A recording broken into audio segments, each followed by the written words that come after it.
Hello students, in the last lecture we discussed about the charges, we discussed the basic properties of charges and also we discussed the Coulomb's law.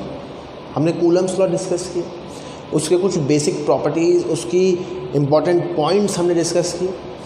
I hope you remember all the concepts. जितने भी concept हमने discuss किए थे आप लोगों ने उनको अच्छे से पढ़ा होगा, उसको सीखा होगा.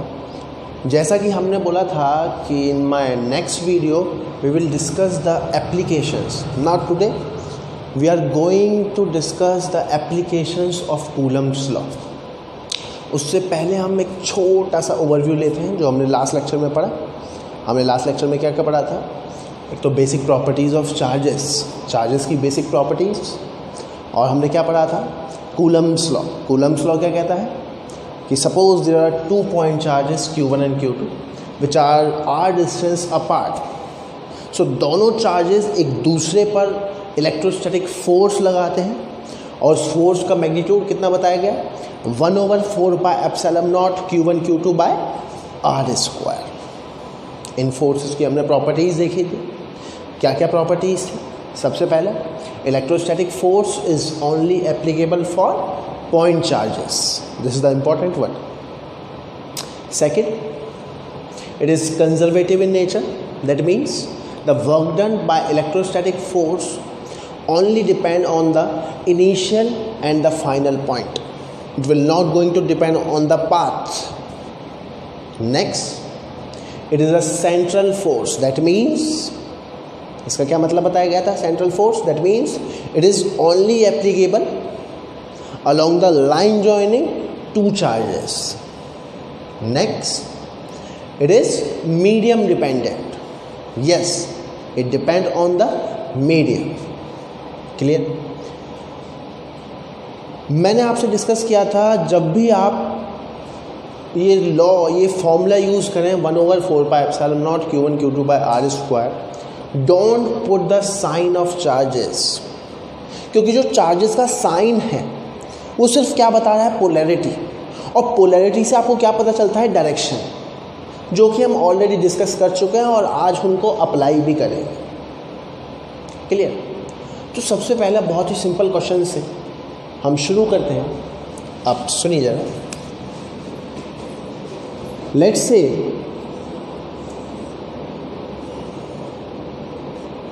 ये एक स्क्वायर है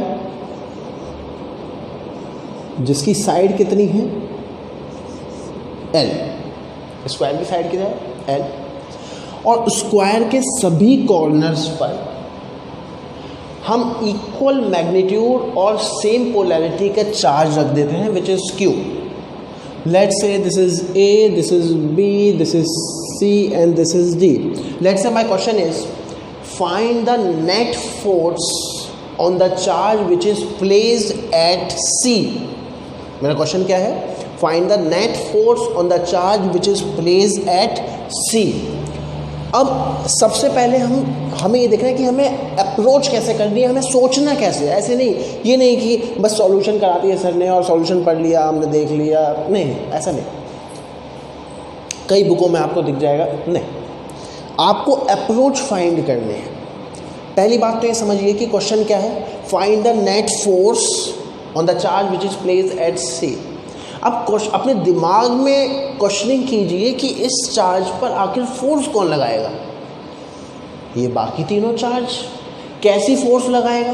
कैसी फोर्स लगाएंगे तीनों चार्ज मिलकर? Electrostatic force. चलिए, सबसे पहले हम बनाएंगे डायरेक्शन. सबसे पहले हम क्या बनाएंगे? डायरेक्शन. अब ये वाला चार्ज दोनों की पोलैरिटी क्या है? Same charge repel each other. मैंने पढ़ाया था आपको, like charge repel each other. मतलब ये वाला चार्ज इसको क्या करेगा? रिपेल. तो जब ये वाला चार्ज इसको रिपेल करेगा तो ये वाला चार्ज इस पर फोर्स किस डायरेक्शन में लगाएगा? ऑब्वियसली ये वाला चार्ज इसको रिपेल करेगा तो फोर्स कैसे लगाएगा? डाउनवर्ड. मतलब ये अपने से दूर भगाएगा. क्लियर? तो ये वाला चार्ज इस पर फोर्स किधर लगा रहा होगा? In this direction. Which is F C because of B. अब ये वाला चार्ज भी इसको क्या करेगा, रिपेल। तो ये वाला चार्ज इस पर फोर्स किधर लगाएगा, ऑब्वियसली वो दूर भगाएगा। तो फोर्स किधर लगाएगा, इधर की तरफ, which is F on C because of D. अब ये वाला चार्ज इस पर फोर्स किधर लगाएगा, अगेन वो रिपेल करेगा। एंड आपको पता है it is a central force, तो force will always acting along the line joining two charges. तो ये वाला चार्ज इस पर फोर्स किधर लगाएगा, इधर की तरफ, F on C because of A. तो ये तो तीनों हो गई डायरेक्शन। अब हम जरा मैग्नीट्यूड लिख लेते हैं, वो कोई बड़ी बात नहीं है। जरा हम मैग्नीट्यूड लिखेंगे। इस फोर्स का मैग्नीट्यूड क्या होगा, 1/4πε0 लेट्स से सम कांस्टेंट के इंटू Q1 Q2, दोनों चार्जेस का मैग्नीट्यूड क्या है, same. That means Q square upon में square of distance between them which is L square. अब इस वाली फोर्स का मैग्नीट्यूड लिखेंगे।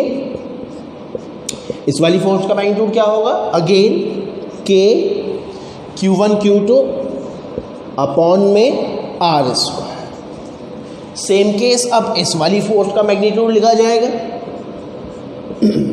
इस वाली फोर्स का मैग्नीट्यूड क्या होगा, again K Q1 Q2 by this, what is this, if this is L, this is L, so via Pythagoras theorem ये कितना आ जाएगा, √2L। तो यहाँ पे क्या आ जाएगा, √2L का होल स्क्वायर। अब मैंने आपसे पूछा फाइंड द नेट फोर्स, क्योंकि आपको मालूम है 11th क्लास में पढ़ रखा है आपने कि force is a vector quantity. तो अब हमें वेक्टोरियली इनको ऐड करना है। तो कैसे करेंगे वेक्टोरियली ऐड, पहले हम इन दोनों को सॉल्व करेंगे। पहले हम इन दोनों वेक्टर्स को सॉल्व करेंगे। इन दोनों वेक्टर्स का मैग्नीट्यूड क्या है, सेम, और दोनों के बीच में एंगल क्या है, 90 डिग्री। और आपको मालूम है रिजल्टेंट का फॉर्मूला, R बराबर √a² plus b² plus 2ab cos theta. A और बी क्या है, दो वेक्टर्स, थीटा क्या है, उन दो वेक्टर्स के बीच में एंगल, और आर क्या है, उन दोनों का रिजल्टेंट। अब क्योंकि इन दोनों फोर्सेस का मैग्नीट्यूड है सेम और दोनों के बीच में एंगल है 90 डिग्री, cos 90 कितना होगा, cos 90 कितना होगा, 0। तो यहाँ पर क्या बचेगा, √a² प्लस b²। अब क्योंकि a और b दोनों वेक्टर सेम हैं, ये भी f और ये भी f, तो रिजल्टेंट क्या आ जाएगा, √f² plus f² which is √2f। तो बेसिकली इन दोनों फोर्सेस का रिजल्टेंट क्या आ जाएगा, √2f, that means √2kq² bye n²। अब इन दोनों का रिजल्टेंट यहाँ से जा रहा है और यहीं पर एक और फोर्स लग रही है। अब दोनों वेक्टर सेम लाइन में है, तो क्या करेंगे, अब सिंपली इन दोनों का रिजल्टेंट क्या हो जाएगा, सिंपली हम ऐड कर देंगे। तो एफ नेट क्या हो जाएगा, एफ नेट क्या हो जाएगा, सिंपली इन दोनों का resultant √2kq² by l² plus simply this force which is kq² by 2l, and this is the answer. बहुत ही सिंपल। तो सबसे पहले आपको क्या सोचना है कि जिस चार्ज पर फोर्स पूछी जा रही है उस पर कौन कौन फोर्स लगा रहा होगा, ये तीनों फोर्स लगा रहे होंगे।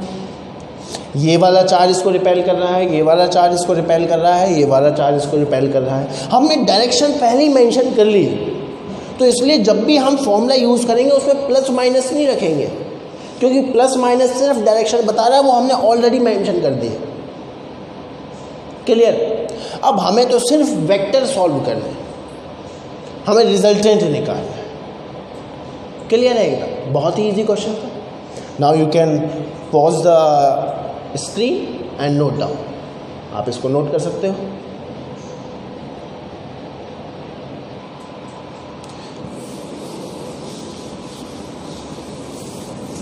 आई होप आपको ये समझ में आया होगा। अभी हम और भी एप्लीकेशंस करेंगे, आपको कॉन्सेप्ट समझ में आएंगे। चलिए एक और क्वेश्चन देखते हैं।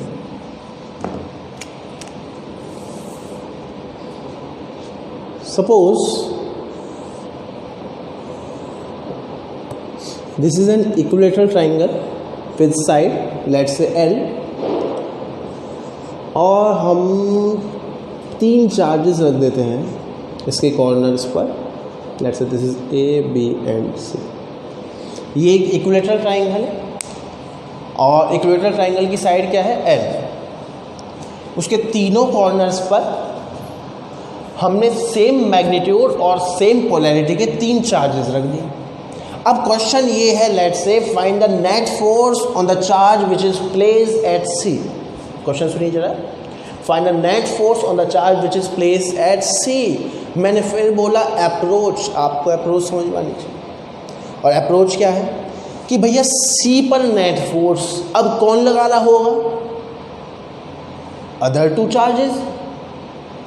अब अगर मैं इस चार्ज को देखूं, क्योंकि इन दोनों चार्जेस की पोलैरिटी है सेम, तो ये वाला चार्ज इसको क्या कर रहा होगा?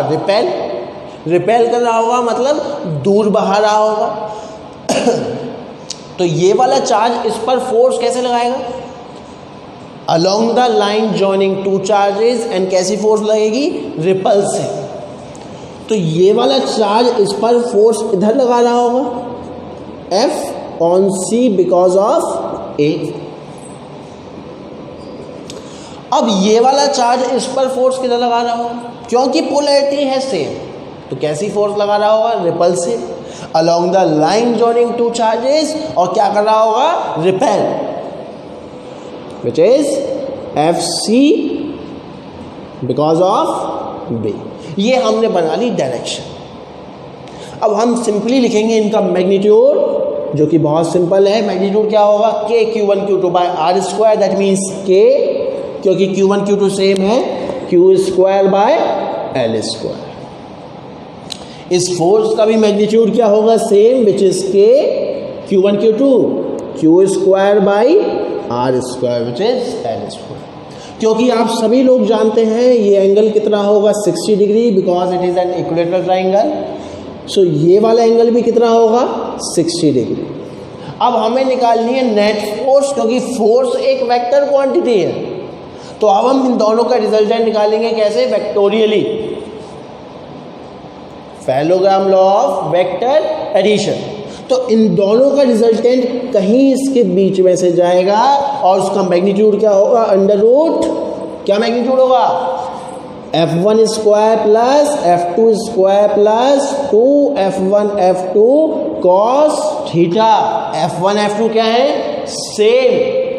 लेट्स से F, दोनों फोर्सेस क्या है? सेम। लेट्स से F, और दोनों के बीच में एंगल कितना है? 60 degree. That means under root F square plus F square plus 2F square cos 60। Cos 60 कितना होगा?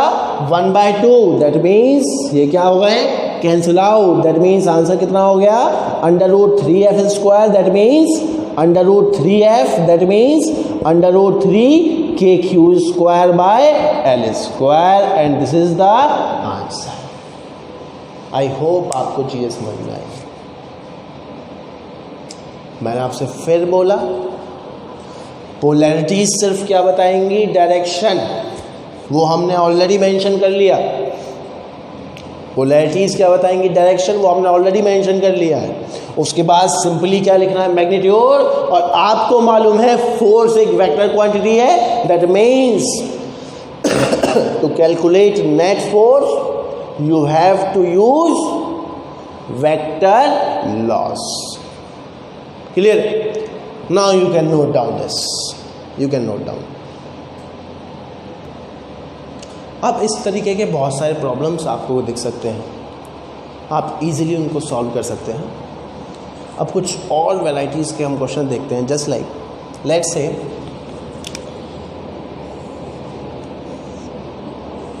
से अगेन ये एक स्क्वायर है जिसकी साइड क्या है? L। एक स्क्वायर लेते हैं और उसकी साइड क्या ले लेते हैं हम, L, and O is the centre of this square, और उस स्क्वायर के सभी कॉर्नर्स पर इक्वल मैग्नीट्यूड और सेम पोलैरिटी के चार्ज हम रख देते हैं, और उसके सेंटर पे हम एक और चार्ज रखते हैं, let's say small q with the same polarity. अब मैं क्वेश्चन पूछता हूं, find the net force on the charge which is placed at the centre. समझिए जरा, find the net force on the charge which is placed at the centre. अब again वही approach, find the net force on the charge placed at the centre, मतलब centre पर रखे हुए charge पर force निकालना है। तो हमें ये सोचना है इस चार्ज पर कौन कौन फोर्स लगा रहा होगा। ऑब्वियसली ये जो चारों चार्ज इसको सराउंडेड में है, इसको सराउंड किए हुए हैं, इसको घेरे हुए हैं, वो चारों चार्ज इस पर फोर्स लगाएंगे। कैसी फोर्स लगाएंगे? क्योंकि सभी का पोलैरिटी क्या है, सेम, तो कैसी फोर्स लगेगी, रिपल्सिव। अब जरा फोर्स की डायरेक्शन देखिए, ये वाला चार्ज इस पर फोर्स किधर लगा है, ये वाला चार्ज इस पर, ये वाला चार्ज इसको क्या करेगा, रिपेल, दैट मीन्स इधर की तरफ फोर्स लगाएगा। ये वाला चार्ज इस पर फोर्स किधर लगाएगा, इधर, दैट मीन्स इधर की तरफ फोर्स लगाएगा। ये वाला चार्ज इस पर फोर्स किधर लगाएगा, इधर, और ये वाला चार्ज इस पर फोर्स किधर लगाएगा, इधर।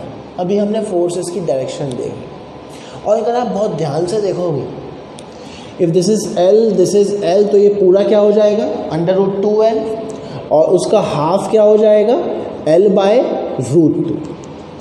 ये भी L/√2, ये भी L/√2, ये भी L/√2, ये भी L/√2। और अगर आप बहुत ध्यान से देखोगे, इन चारों फोर्सेस का मैग्नीट्यूड क्या होगा, same, which is capital Q small q upon में L/√2 का square.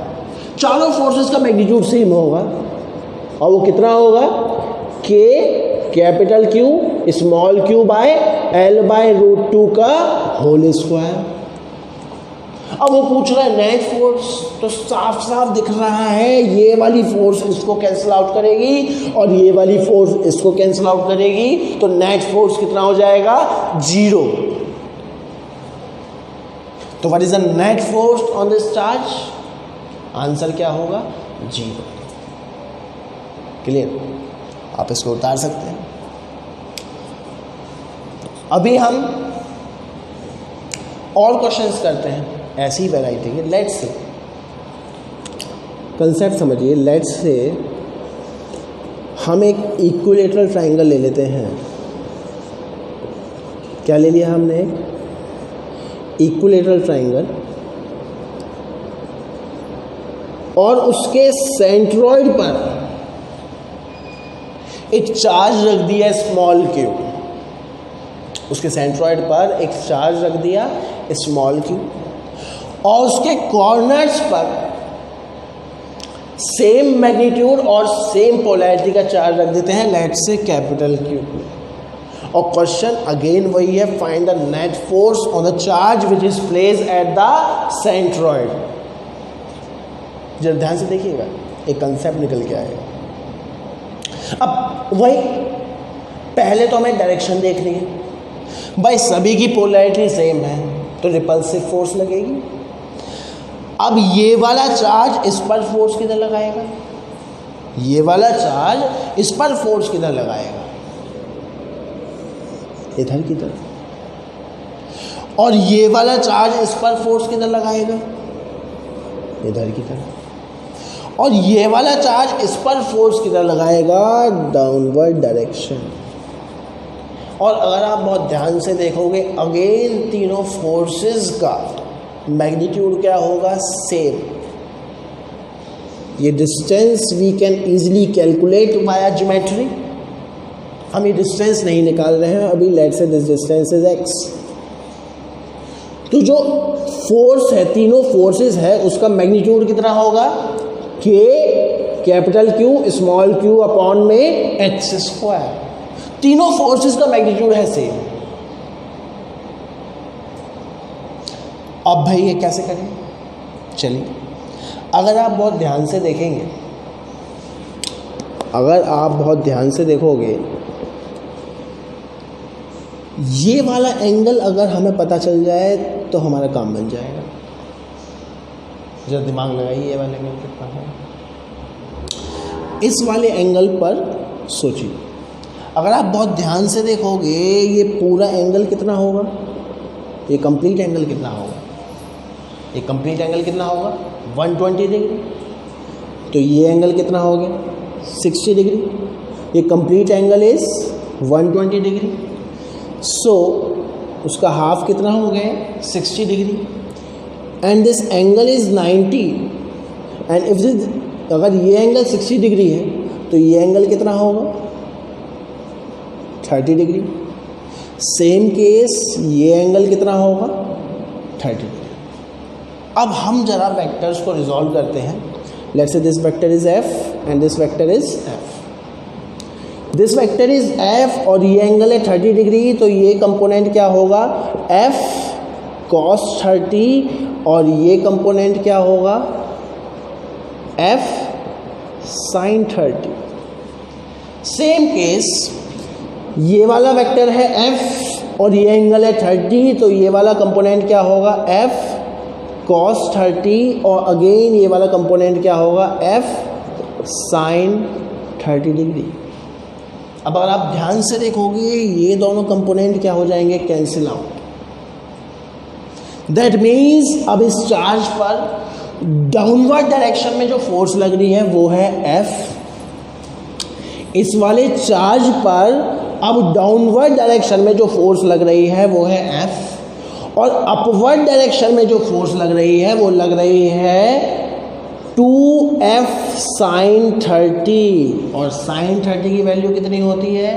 1/2। That means f। That means these two forces equal in magnitude, opposite in direction, तो इनका रिजल्टेंट क्या हो जाएगा? 0। दैट मीन्स अगेन इस पॉइंट चार्ज पर नेट फोर्स कितना हो गया? 0। You can note down this question. NCERT का आई थिंक ये सॉल्व एग्जाम्पल है, लेकिन एक कंसेप्ट क्या क्लियर हुआ? यहाँ पर भी नेट फोर्स 0 आ रहा है, यहाँ पर भी नेट फोर्स 0 आ रहा है। ये सभी हैं, तो ये सभी हैं क्या? ये क्या ले लिया हमने? स्क्वायर। ये क्या ले लिया हमने? ट्रायंगल। मान लो मैं हेक्सागन ले लूँ, मैं पेंटागन ले लूँ, क्लियर? हेक्सागन ले लूँ, पेंटागन ले लूँ, उन सभी के कॉर्नर्स पर इक्वल चार्ज रख दूँ और सेंटर पे एक चार्ज रख दूँ और उस पर नेट फोर्स पूछूँ, तो आंसर क्या ही आने वाला है? 0। मतलब एक कंसेप्ट क्लियर हो गया है कि किसी भी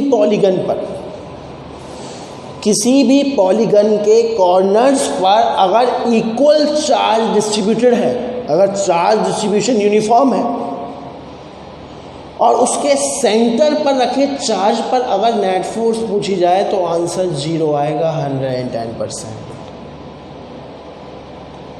और वो आंसर होगा independent of the magnitude and the polarity of the charge which is placed at the centre. कैसे? मान लो इस चार्ज का मैग्नीट्यूड में 2q ले लूँ, ये जो सेंटर पे चार्ज रखा हुआ है इसका मैग्नीट्यूड भी मैं 2q ले लूँ, तो क्या नेट फोर्स पर कोई फ़र्क पड़ेगा? कोई फ़र्क नहीं पड़ेगा। अगेन नेट फोर्स 0 आएगी। मान लो मैं इस चार्ज की पोलैरिटी को माइनस ले लूँ तो भी कोई फ़र्क नहीं पड़ेगा, बस फोर्सेस की डायरेक्शन ही तो चेंज होगी। ये वाला चार्ज इसको रिपेल ना करने की बजाय क्या करेगा? अट्रैक्ट। ये वाला चार्ज इसको रिपेल ना करने की बजाय क्या करेगा? अट्रैक्ट। सिनेरियो तो सेम ही रहेगा, तो नेट फोर्स क्या होगी? 0। दैट मीन्स एक कंसेप्ट आपको लिखना होगा, बहुत ही इंपॉर्टेंट कंसेप्ट, कि किसी भी पॉलीगन के कॉर्नर्स पर अगर इक्वल चार्जेस डिस्ट्रीब्यूटेड है तो उसके सेंटर पर रखे चार्ज पर नेट फोर्स क्या ही होगा? 0। And that answer, that result is independent on the magnitude and the polarity of the charge which is placed at the center. You can note down this and write down this concept. आप इसको note करिए और इस concept को लिखिए.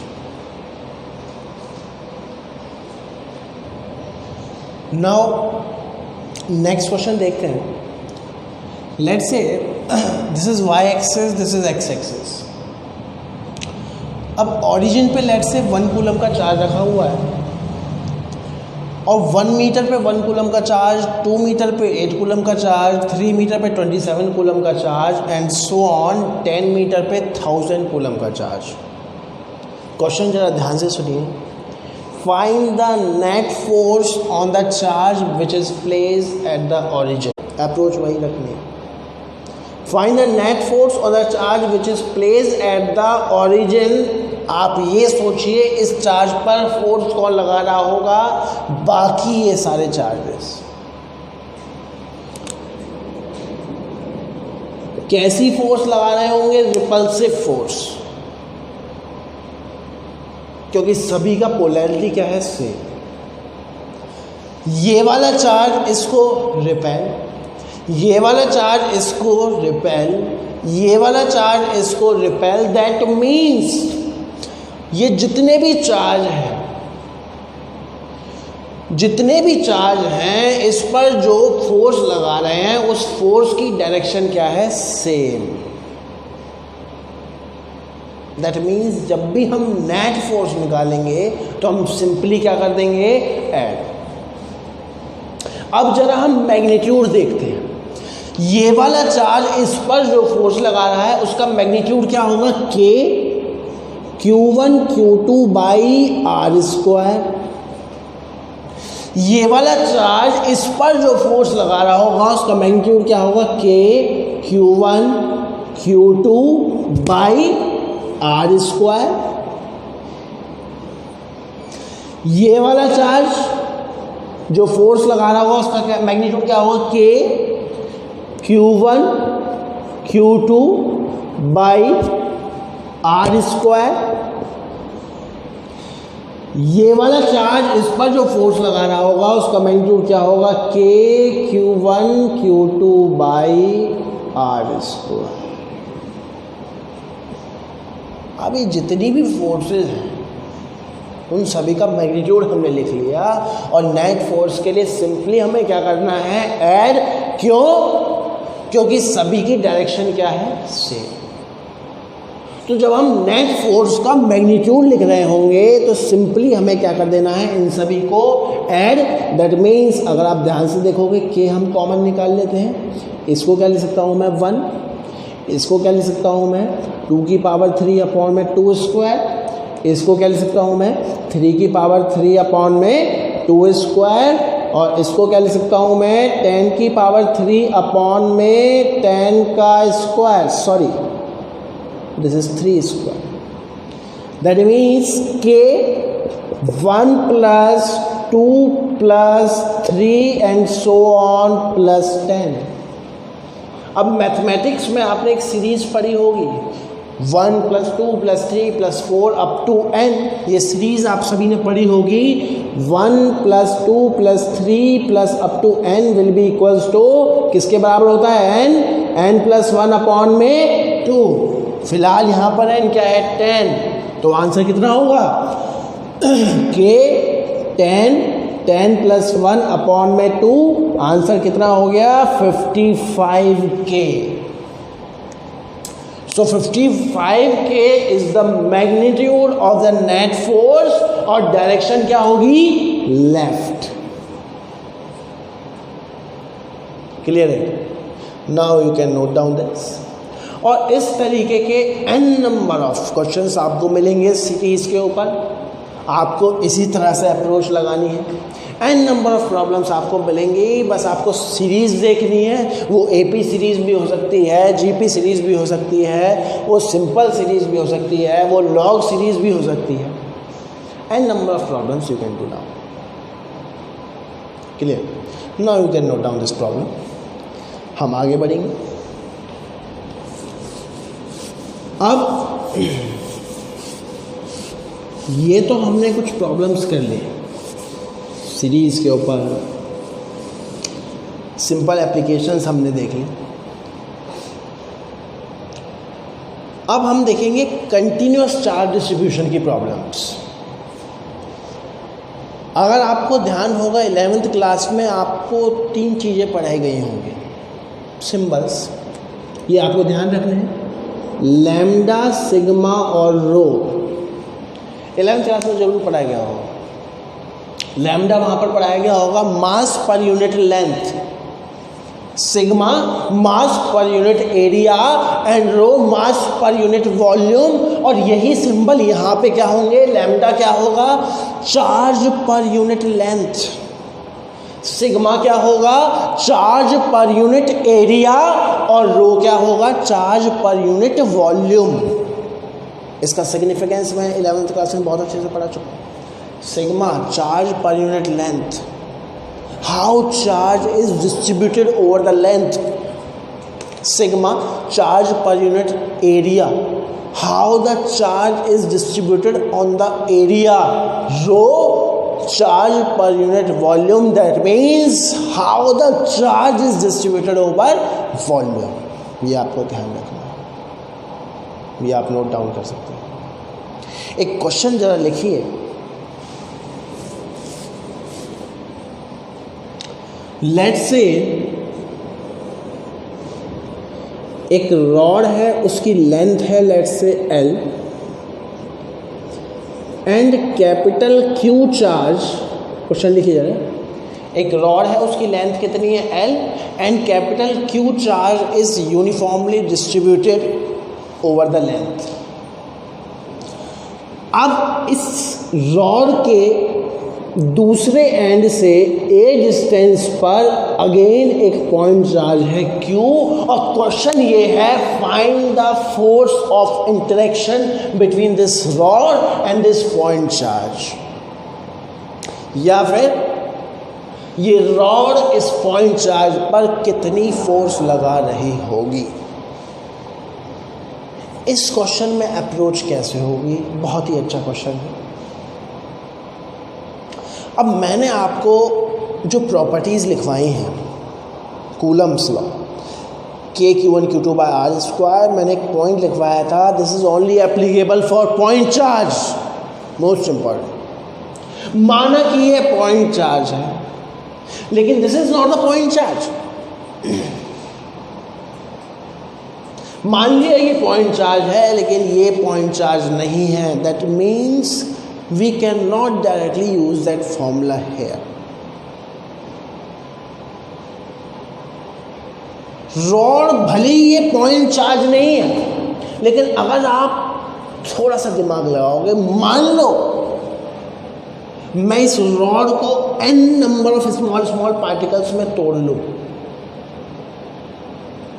तब तो ये पॉइंट चार्ज, ये रॉड तो n number of point charge से मिलकर के बनी है। अब जब भी ऐसी प्रॉब्लम आती है तो हम कैसे अप्रोच करते हैं। मैंने इसको n number of point charges में ब्रेक कर लिया, स्मॉल स्मॉल सेगमेंट्स में ब्रेक कर लिया, और एक स्मॉल सेगमेंट मैंने ले लिया, ये रहा, let's this is small segment. अब सबसे पहले अप्रोच क्या होगी, ये एक रॉड है जिसकी लेंथ है L और इस पर Q चार्ज यूनिफॉर्मली डिस्ट्रीब्यूटेड है। तो सबसे पहले हम क्या चीज़ निकालेंगे, चार्ज पर यूनिट लेंथ। वो क्या होगा, simple, charge per unit length क्या होगा, Q बाय L। ये क्या है, लैम्डा क्या है, चार्ज पर यूनिट लेंथ का क्या मतलब है, 1 यूनिट लेंथ पर कितना चार्ज है। अब मान लो मैंने एक स्मॉल सेगमेंट ले लिया जो कि इस पॉइंट चार्ज से x डिस्टेंस की दूरी पर है। सुनिए किधर, मैंने एक स्मॉल सेगमेंट ले लिया जो कि इस पॉइंट चार्ज से x डिस्टेंस की दूरी पर है, और इसकी थिकनेस, इसकी लंबाई है लेट्स से dx। अब सबसे पहला पॉइंट ये होगा कि यार इस स्मॉल सेगमेंट का स्मॉल चार्ज dq कितना होगा। यूनिटरी मेथड, एक बॉल की कीमत 10 रुपये है तो 5 बॉल की कीमत कितनी होगी? 5 × 10 विच इज़ 50।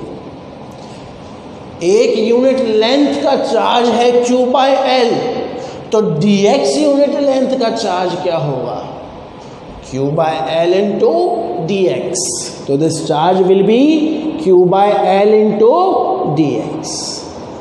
नाउ अगर आप ध्यान से देखोगे ये दोनों क्या है? Point charges. इन दोनों पॉइंट चार्जेस के बीच में तो हम कूलम्ब्स लॉ लगा सकते हैं। अब ये भी पॉजिटिव, ये भी पॉजिटिव, तो ये वाला small charge, small point charge, इस वाले चार्ज पर फोर्स किधर लगा रहा होगा? रिपल्सिव फोर्स इधर की तरफ, which is dF, very small force because this charge is very small। Direction तो हमने पता कर ली, और मैग्नीट्यूड क्या होगा? K Q1 Q2 by R²। ये वाला स्मॉल सेगमेंट, ये वाला स्मॉल सेगमेंट जिस पर चार्ज है dq, इस वाले पॉइंट चार्ज पर फोर्स लगा रहा होगा इधर की तरफ, और मैग्नीट्यूड होगा k dq/x²।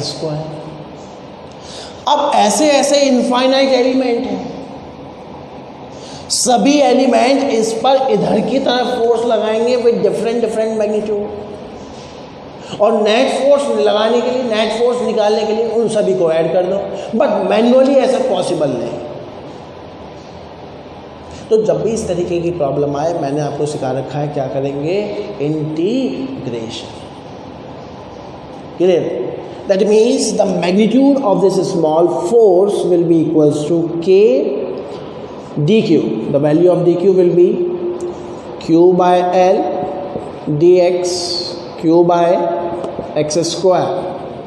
दैट मीन्स इसको हम लिख सकते हैं, कांस्टेंट हम बाहर निकालेंगे k Q/L small q dx upon में x²। ये हमने स्मॉल फोर्स निकाली। नेट फोर्स निकालने के लिए क्या करेंगे हम? इंटीग्रेशन। अब ये तो सारी चीज कांस्टेंट है, वेरिएबल यहाँ पर क्या है? x। अब लिमिट कहाँ से कहाँ लगेगी? लोअर लिमिट ऑफ x क्या होगी? लोअर लिमिट ऑफ x क्या होगी? a। एक स्मॉल एलिमेंट यहाँ पे होगा, लोअर लिमिट क्या होगी? a, और अपर लिमिट क्या होगी? a+n। तो लिमिट कहाँ से कहाँ जाएगी? a से a+n। अब इसका इंटीग्रेशन आप इजीली सॉल्व कर सकते हो, क्योंकि आपको पढ़ा रखा है कि x⁴n का इंटीग्रेशन क्या होगा? x⁴n + 1 upon n+1। यहाँ पर n की वैल्यू क्या हो जाएगी? -2। दैट मीन्स जब हम इसको सॉल्व करेंगे क्या आ जाएगा? k capital Q small q/L x⁻² -2 + 1 upon -2 + 1, और लिमिट्स a से a+n। इसको हम फर्दर सॉल्व करेंगे तो क्या आ जाएगा? माइनस साइन कॉमन निकाल लेते हैं, k capital Q small q/L 1/x limit a से a+l। दैट मीन्स इसको जब हम फर्दर सॉल्व करेंगे तो क्या आ जाएगा?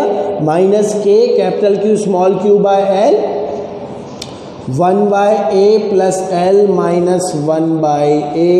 That means -k capital Q small q/L a+l into l, this is a, ऊपर आएगा a minus l, this will cancel out, minus minus plus, तो f नेट कितना हो गया? f नेट कितना हो गया? k capital Q small q l upon में l a+l। So this is the answer. इस क्वेश्चन को कराने के पीछे जो मोटो था वो था कि electrostatic force only applicable for the point charges. अगर एक सेगमेंट पॉइंट चार्ज नहीं है तो we will use the technique of integration.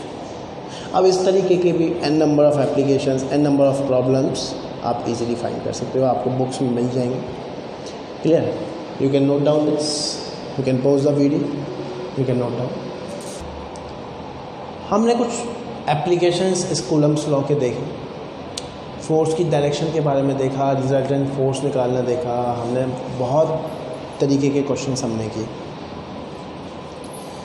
Now इस लेक्चर को हम यहीं रोकते हैं और in the next lecture we will discuss about the equilibrium. बहुत ही इंटरेस्टिंग चीज़ होगी। In the next lecture we will discuss about the equilibrium of the charges, कि क्या है, क्या कंडीशंस होंगी, कब चार्ज इक्विलिब्रियम में होंगे, और स्टेबल, अनस्टेबल, न्यूट्रल, तीनों तरीके के इक्विलिब्रियम हम डिस्कस भी करेंगे। इस वीडियो के डिस्क्रिप्शन में मैं एक लिंक आपको दूंगा, एक PDF फाइल मैं अटैच करूंगा, उसमें कुछ प्रॉब्लम्स होंगी, अच्छी प्रॉब्लम्स हैं, आप उनको करिए। आप अपने डाउट्स कमेंट्स में लिख सकते हैं। We can discuss those problems also. मैं एक और वीडियो बनाऊंगा जिसमें उन प्रॉब्लम्स को भी हम डिस्कस करेंगे। Now thank you for this.